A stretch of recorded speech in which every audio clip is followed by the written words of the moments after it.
Hello বন্ধুরা, ঢেলে forum চ্যানেলে তোমাদের স্বাগত।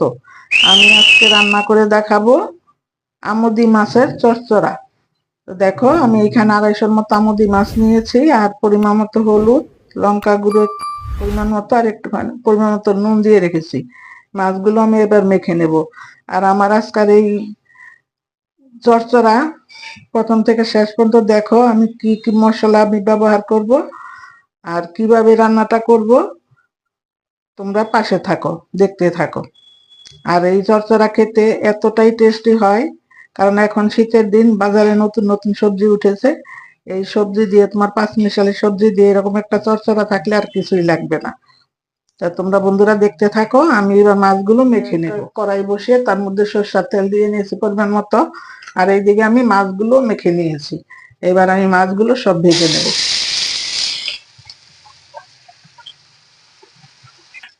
দেখো, এই মাছগুলো আমার ভাজা হয়ে গেছে। এবার আমি এগুলো উঠিয়ে নেব।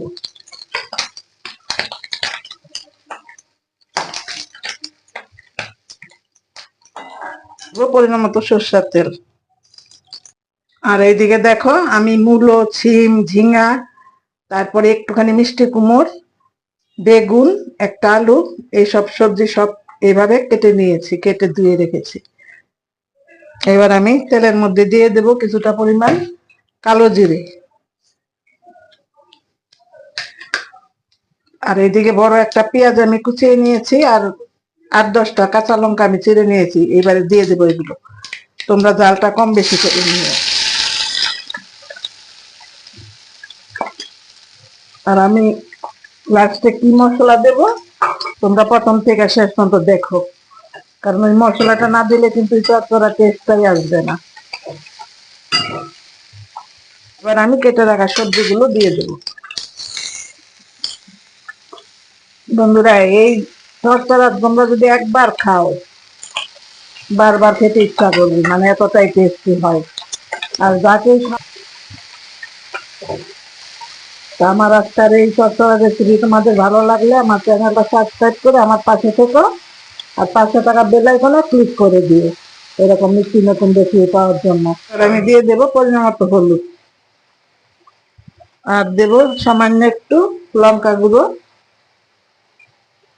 আর পরিমাণ মতো লবণ দিয়ে আমি এবার ভালো করে কষাতে থাকবো।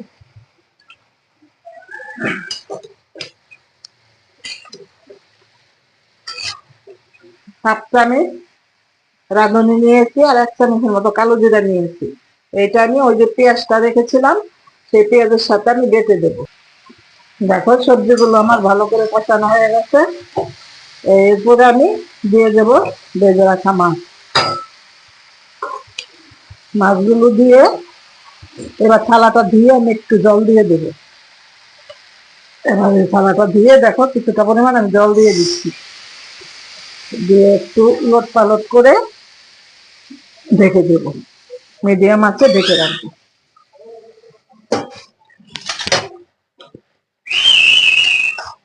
আর ঢাকা দেবো না, আমার সবজি একদম সেদ্ধ হয়ে গেছে, মানে একদম মাখো মাখো চচ্চড়িটা হবে।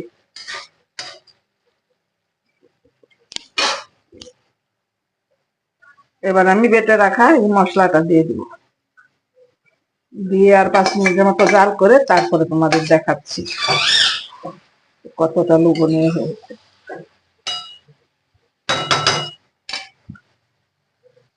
দেখো, আমার রেডি হয়ে গেল আমুদি মাছের পাঁচমিশালি সবজি দিয়ে চচ্চড়া। আর যেই জিনিসটা না দিলে চচ্চড়া টেস্টটাই আসবে না, সেটা হলো তোমার এই ধনে পাতা। ধনে পাতাটা দিয়ে এবার একটু নেড়ে চেড়ে তারপর আমি নামিয়ে নিব। লেগে যায়। তো বন্ধুরা, তোমরা সবাই ভালো থেকো, সুস্থ থেকো। কথা হবে আবার অন্য কোনো রেসিপিতে। আর তোমাদের কাছে অনুরোধ রইলো, তোমরা একবার হলো বাড়িতে করে এরকম করেই করে দেখবে যে কতটা টেস্ট হয়। খেয়ে তারপর আমার কমেন্টসের মাধ্যমে জানাবে।